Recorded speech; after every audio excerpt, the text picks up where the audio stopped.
বল, দেওয়ার মতো আর তো কোনো কিছু আমার কাছে নাই। আমি একবারে নিঃস্ব।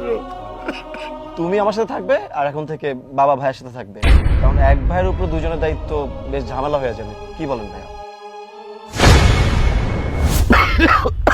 কি ব্যাপার রবি, তোর বাবা এত অসুস্থ, এটা জানার পরেও ডাক্তারের কাছে না নিয়ে তোর বাবাকে নিয়ে এখানে বসছিস কেন? মা, বাবা তো অনেকদিন ধরেই অসুস্থ, তোমারও তো বয়স হয়েছে, কখন কি হয়ে যায় বলা যায়। সেজন্য আমরা একটা সিদ্ধান্ত নিয়েছি, আর সিদ্ধান্তটা আমার মনে হয় যে তোমাদের ভালোই হবে। সিদ্ধান্তটা হচ্ছে অর্থ সম্পদ যা আছে, বাড়ি গাড়ি যা আছে, আমাদের দুই ভাইকে সমানভাবে লিখে দাও। তোমার মেয়েকে তো ভালো জায়গায় বিয়ে দিয়েছো, বিয়ের সময় অনেক খরচও করেছো, সেটা নিয়ে আমরা কখনোই কোনো কথা বলিনি। 5-7 ভরি স্বর্ণও দিয়েছো, কই এতটা স্বর্ণ তো আমাদের বউরা পায়নি। যাই হোক, ওগুলো অতীত নিয়ে আর ঘাটতে চাই না। এই মুহূর্তে তুমি আমাদেরকে এই সম্পদগুলো লিখে দাও, এটা আমাদের দুই ভাইয়ের জন্য। এখানে তোমার মেয়ের কোনো ভাগ থাকবে না। মা, ভাইয়া তো ঠিকই বলেছে, তোমাদের বয়স হয়েছে, আর তাছাড়া আজকালকার যুগে তো ভাইদের মধ্যে দ্বন্দ্ব লেগেই থাকে। আমি চাই না ভাইয়ের সাথে আমার কোনো দ্বন্দ্ব লাগবে তাই জমি জমা নিয়ে। তাই ভাইয়া যেটা বলছে সেটাই করে দাওটা বেটার হবে। আমাদেরও ঝামেলা কমলো, আর তোমাদের তো কোনো শিওর নেই কখন মারা যাও, কখন কি হয় কে জানে, বয়স হয়ে গিয়েছে। তাই বেটার হবে তুমি একটা কাজ করো, আজকের মধ্যেই সিগনেচার করে দাও। মানে কি অভি, তোরা এসব কি বলছিস? তোর বাবা এখন এই পৃথিবীতে বেঁচে আছে, সে একটু অসুস্থ, আর তোরা তার সন্তান হয়ে তার মৃত্যু কামনা করছিস? মা, এত অবুঝার তো কিছু নাই, তাই না? আপনার তো যথেষ্ট বয়স হয়েছে, এখন সম্পত্তি ভাগাভাগি করে নেওয়াটাই ভালো। 2 দিন পর বাবা মরে যাবে, তখন এই সম্পত্তি তো ভাগ করাই লাগতো, আর এখন করলে আমার মনে হয় ভালো। এর জন্যই আপনার যত অসুবিধাই হোক না কেন, আপনি ভাগাভাগিটা এখনই করে দিন। হ্যাঁ মা, বড় ভাবি তো ঠিকই বলেছে, আপনারা কখন মরেন তার তো কোনো ঠিক নাই, তাই না? তার আগে জমির কাগজের মধ্যে সিগনেচারটা করে দিলে ভালো হয় না? বাবা বৌমা, তোমরা কি সুন্দর করে আমার 2 ছেলের পাশে বসে তারই বাবা মার সাথে এইভাবে কথা বলতেছো, আর আমার সব সোনার টুকরো ছেলেরা বসে বসে সেটা শুনতেছে। আর বলবাই বা না কেন, তোমাদের সামনে বসে তোমাদের স্বামীরা আমাদেরকে যে সমস্ত কথা বলতেছে, এই সাহসে তো তোমরাও সাহস পাইছো, তাই না? আরে অভি, তুই কি ভুলে গেলি সেই দিনের কথা? তুই আমার প্রথম সন্তান, এই পৃথিবীতে যখন আসিস তোর মুখটা দেখে কত হাসি আনন্দে এই বাড়িটা মোমো করছে, সবাই আনন্দ করছে। আর আজকে তোর মুখ থেকে এই কথা শুনে তোর বাবার বুকটা ভাঙে খান হয়ে যাচ্ছে। আর আমার কথা তো বলবোই না। মুন্না, তুই তো আমার ছোট ছেলে, তোরে কত আদর যত্ন করে বড় করছি, কত ভালোবাসা দিয়ে বড় করছি। তুই যখন ছোট ছিলি, হাঁটতে পারতি না, তোর বাবা তোরে কোলে কইরা কাঁধে কইরা হাট বাজারে নিয়ে গেছে, তোরে কত আদর যত্ন করছে। আর সেই ছেলে হয়ে তুই তোর বাবার সাথে এত খারাপ ব্যবহার করতে পারলি? আরে তোদের কি একটাবারের জন্য বুকটা কাঁপলো না? তোরা আজকে কিচ্ছু বুঝতে পারবি না, বুঝবে একদিন ঠিকই, যেদিন আমাদের মতন বয়স হবো, তোদের মতন ছেলে মেয়ে হবে তোদের, ঠিক সেই সময় তোর সন্তানেরাও তোদের সাথে ঠিক একই ব্যবহার করবে।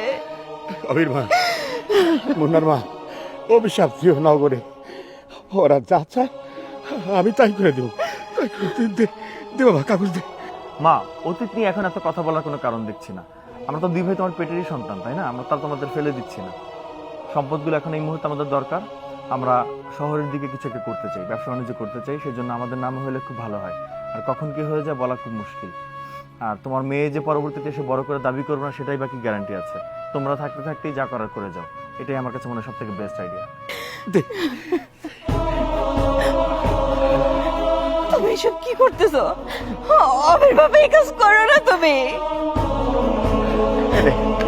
সাইন করে দিচ্ছি। এবার তোরা খুশি তো? এই বাবা, খুশি তো তোরা? যাক, তাহলে তো সবকিছু হয়ে গেল। কিন্তু মা, একটা কথা আছে। আমার কি কথা বাবা, বল। দেওয়ার মতো আর তো কোনো কিছু আমার কাছে নাই। আমি একবারে নিঃস্ব। কথাটা হলো মা, সবকিছু যেহেতু ভাগ হয়ে গিয়েছে, ভাই আর আমি তো এখন আলাদাই থাকবো, আর তোমরা তো মানুষ দুইজন। তাই বলি কি মা, তুমি আমার সাথে থাকবে আর এখন থেকে বাবা ভাইয়ের সাথে থাকবে, কারণ এক ভাইয়ের উপর দুজনের দায়িত্ব বেশ ঝামেলা হয়ে যাবে। কি বলেন ভাইয়া? মুন্না ঠিকই বলেছে। মুন্না শোন, নিচতলা পুরোটা নিয়ে তুই থাকবি, দোতলাটা আমার। বাবা আমার সাথে, মা তোর সাথে। এভাবে করলে কারো কোনো ঝামেলা হবে না, এটাই ভালো সিদ্ধান্ত হবে। অভি, এইসব তোরা কি বলতেছিস? বাড়ি সম্পত্তি সব তোদের নামে লিখে দিলাম, আর এই অবশেষে এই বুড়া বয়সে তোরা তোদের বাবা মারেও ভাগ করে নিচ্ছিস। তোর ওইখানে তোর বাবা থাকবে, তোর ছোট ভাইয়ের ওইখানে তোর মা থাকবে। কেন রে, আমরা কি বাজারের পণ্য? যখন যে যেভাবে যার তার ঘরে নিয়ে যাবে, আমাদের ভাগ্যে কি এটাই ছিল? অবির মা, ওর সাথে কথা বলে লাভ নেই। ওরা এখন হিংস্র জানোয়ারের মতো হয়ে গেছে। ওদের সাথে ভাগাভাগি করে থাকার কোনো দরকার নাই। চলো আমরা দুজন বুড়া মানুষ বৃদ্ধাশ্রমে চলে যাই। তুমি ঠিকই কইছো, চলো। আমিও তোদের বলে যাচ্ছি, তোর বাবার কাছ থেকে এইভাবে সম্পত্তি নিয়ে রাখলি না, কোনোদিনও তোর এই সম্পত্তি সুস্থ মতন ভোগ করতে পারবি না। চলো। দাঁড়াও। কি ব্যাপার বাবা মা, তোমরা কোথায় যাচ্ছ? আর এখানে হচ্ছেটা কি? অথই, ওরা আর কি বলবে, ওরা তো একটা নেমো খারাপ বেঈমান। আজকে তোর বাবা এত অসুস্থ, আমি অনেকবার তোরে বলতে চাইছি কিন্তু বলতে পারি নাই। আমি ভাবছি ওরা আমার পেটের সন্তান, ওরা ঠিক হয়ে যাবে, হয়তো বা তোর বাবারে চিকিৎসা করার জন্য ডাক্তারের কাছে নিবে, কিন্তু না, ডাক্তারের কাছে তো নিলই না।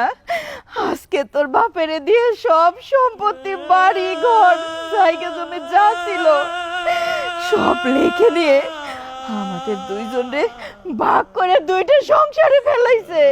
আর এই জন্যই আমরা আর এ বাড়িতে থাকবো না। আমরা সিদ্ধান্ত নিয়েছি শেষ বয়সে আমরা বৃদ্ধাশ্রমে চলে যাব। তাই আমরা এখন বৃদ্ধাশ্রমে যাইতেছি। কি বলছো তোমরা? পাগল হয়ে গেছো নাকি? হ্যাঁ, বৃদ্ধাশ্রমে যাবে মানে? তোমাদের এত বড় বাড়ি রেখে তোমরা কেন বৃদ্ধাশ্রমে যেতে যাবে? আর আমি আমি আমি সত্যি অবাক হয়ে যাচ্ছি, আমার কথা বলার কোনো ভাষাই আমি খুঁজে পাচ্ছি না। হ্যাঁ ভাইয়া, এসব আমি কি শুনছি? তোরা দুইজন নাকি বাবার কাছ থেকে সয় সম্পত্তি সবকিছু নিজেদের নামে লিখে নিয়েছিস। কেন, বাবা কি মারা গেছে যে তোরা এই সম্পত্তির জন্য বাবা মাকে এত প্রেসার দিচ্ছিলি? আমি না একটা জিনিস কোনোভাবেই বুঝতে পারি না, কি সমস্যা তোদের? হ্যাঁ, বাবা মা এত বোঝা হয়ে গেছে তোদের কাছে, বাবা মা তোদের কাছে কি চায় বলতো? এই শেষ বয়সে একটু তোদের কাছ থেকে ভালোবাসা চায়, একটু সম্মান চায়, একটু কেয়ার চায়। আর তোরা কিনা সেই সব বাদ দিয়ে বাবা মায়ের সয় সম্পত্তি নিজেদের নামে করে নিবি, সেটার জন্য একদম উতলা হয়ে গেছিস। ছি ছি ছি, লজ্জা করে না তোদের? এত বোঝা কি করে হলো? এই মানুষগুলো দিনের পর দিন সেই ছোট্টবেলা থেকে তোদের কোলে পিঠে করে নিজের মতো করে মানুষ করেছে, কিন্তু বড় হওয়ার পরে কি দেখছি আমি এসব? আমার কি এখন মনে হচ্ছে জানিস, বাবা আর মা তোদের মানুষ করতেই পারেনি, তোরা একটা অমানুষ হয়েছিস। এই যে আমাকে দেখ না, বিয়ে হওয়ার পর থেকে প্রত্যেকটা মুহূর্তে আমি বাবা মাকে মিস করি, আমি তোদেরও মিস করি, কারণ আমি তোদের ভালোবাসি। কিন্তু সবার আগে তো বাবা মা। এমন কোনো দিন নেই আমি বাবা মায়ের সাথে কথা বলি না, আমি তাদের সব সময় বুঝাই। আমি ওই বাড়িতে নেই তো কি হয়েছে, তোমার দুইটা ছেলের বউ আছে, তাদের নিজের মেয়ে মনে করে তাদের আগলে রেখো, দেখবে তারাও তোমাদের অনেক ভালোবাসবে। কিন্তু না, আমি তো এখন সবকিছু উল্টা দেখছি।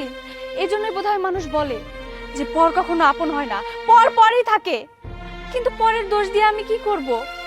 তোরাই তো আসলে ঠিক না। তোরা যদি ঠিক থাকতিস তাহলে আমার বাবা মায়ের এত কষ্ট হতো না, তোদের বউরা আমার বাবা মাকে এত অত্যাচার করতে পারতো না। আমি কিন্তু মাঝে মধ্যেই বাবা আর মাকে জিজ্ঞেস করতাম যে ভাবিরা তোমাদের ঠিক মতো আদর যত্ন করে, তোমাদের ঠিক মতো খেতে দেয়, তোমাদের সেবা করে? মা বাবা যদিও কিছু বলতে চাইতো না, আমি অনেক জিজ্ঞেস করার পর আমাকে বলতো যে তোর বউরা মা বাবাকে ঠিক মতো নাকি খেতেই দেয় না, ঠিক মতো সেবা যত্ন করে না, উল্টো মা আর বাবার সাথে খারাপ ব্যবহার করে। এই ভাবি, বড় ভাবি, তুমি না এই বাড়ির বড় বউ, বড় বউদের কত দায়িত্ব তুমি জানো? এই যে আমাকে দেখে শেখো, আমি আমার শ্বশুর বাড়ির বড় বউ, ওই বাড়ির সমস্ত দায়িত্ব আমার উপরে। আমি সবাইকে দেখে শুনে রাখি, আমি সবাইকে টেক কেয়ার করি। কই আমার শ্বশুর আর শাশুড়ি তো কখনো আমাকে বলে না যে বৌমা তোমার এই কাজটা ভালো হয়নি, তুমি কেন আমাদের সাথে খারাপ আচরণ করছো? উল্টো তারা আমাকে সোনায় সোহাগা করে মাথায় তুলে নাচে। আর তুমি বাড়ির বড় বউ হয়ে এরকম একটা আচরণ করেছো, বাড়ির বড় বউ হিসেবে তোমার উচিত ছিল এই সংসারটাকে ধরে রাখার, মা বাবাকে যত্ন করার। বুঝলাম না হয় ছোট বউ ভুল করেছে, ওকে শুধরানোর দায়িত্বটা তোমার ছিল, কিন্তু না, ওকে কি বোঝাবে? তুমি নিজেই তো তাদের সাথে উল্টাপাল্টা আচরণ করেছো। অথই এতক্ষণ অনেক বলেছো, আমি ভুলে যাও না আমি তোমার বড় ভাবির সাথে কিভাবে কথা বলতে হয় সে ম্যানারটুকু তো তোমার মধ্যে নেই, তাই না? আর এই তুমি দাঁড়িয়ে দাঁড়িয়ে তোমার বোনের বক্তৃতা শুনছো, তোমার বোন আমার সাথে কি ভাষায় কথা বলছে এগুলো? অথই, ম্যানার্স কি তুই জানিস? বড়দের সাথে কিভাবে কথা হয় সেটা তো তুই ভুলে গেছিস। তোর যদি এতই খারাপ লাগে, বাবার ব্যাপারটা তুই টেক কেয়ার কর, আমরা আর পারছি না।